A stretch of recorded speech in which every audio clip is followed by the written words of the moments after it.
সকল বৈষম্য দূরীকরণ ও প্রাতিষ্ঠানিক সুবিধা বাস্তবায়নের দাবিতে কর্মবিরতি ও অবস্থান ধর্মঘট পালন করছেন রাজশাহী বিশ্ববিদ্যালয়ের শিক্ষক কর্মকর্তা ও কর্মচারীরা। দাবি না মানলে কঠোর আন্দোলনে যাওয়ার হুঁশিয়ারি দিয়েছেন তারা। বৃহস্পতিবার সকাল 10টা থেকে বিশ্ববিদ্যালয়ের প্রশাসন ভবনের প্রধান ফটক অবরোধ করে এ কর্মসূচি পালন করেন তারা। 2 ঘণ্টা ক্লাস বর্জনের ঘোষণাও দেন তারা। এ সময় পোষ্যকটা পুনর্বহাল, শিক্ষক কর্মকর্তা ও কর্মচারীদের নিরাপত্তা, বিশ্ববিদ্যালয়ের শিক্ষকদের কোয়ার্টার সংস্কার সহ প্রাতিষ্ঠানিক সকল সুবিধা বাস্তবায়নের দাবি জানান তারা।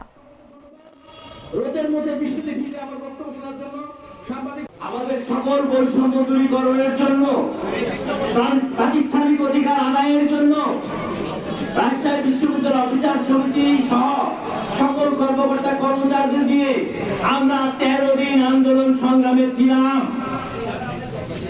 বর্তমান প্রশাসন আমাদেরকে অনুরোধ করে, আমাদেরকে রিকোয়েস্ট করে যে না, আপনাদের যে সন্তানরা পাস করবে তাদেরকে বিশ্ববিদ্যালয়ে ভর্তির সুযোগ দেওয়া হবে। আমরা সেই শর্তে আমাদের কর্মবিরতি স্থগিত করেছিলাম। আজকে কি দেখলাম, এই প্রশাসন করতে আমরা প্রতারণার শিকার হচ্ছি।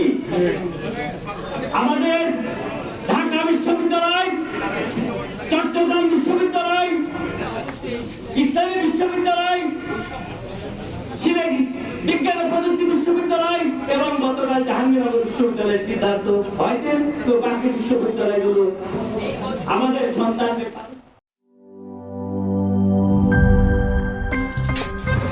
আমার একটা স্মার্ট সিদ্ধান্তে 25% গ্যাসের খরচ কমেছে। ভাবছেন কিভাবে?